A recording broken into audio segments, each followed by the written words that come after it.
দেখেন।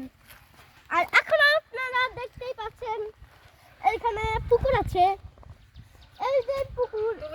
আর রাসেল ভাইয়া মাছ ধরবো না, আজকে মাছ ধরবে আমার আব্বু।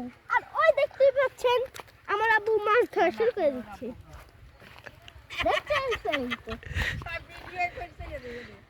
দেখছেনই তো এইখানে আমার আব্বু মাছ ধরছে।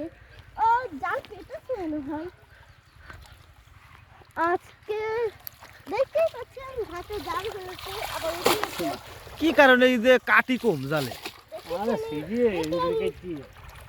দেখলেন তো এই যে দেখেন এত ছোট। কষ্ট করে একটা মাছ পেল, তাও সেটা ছোট। দেখতে পাচ্ছেন পুঁটি। একটা পুঁটি, এতে সেটা চলে গেল। মনে হচ্ছে মাছ নেই। আছে ও মাছ আছে মনে হচ্ছে। টাকি। টাকি আছে, টাকি। ওই সিটে গেছিল, ওরা জাবর দিছিল।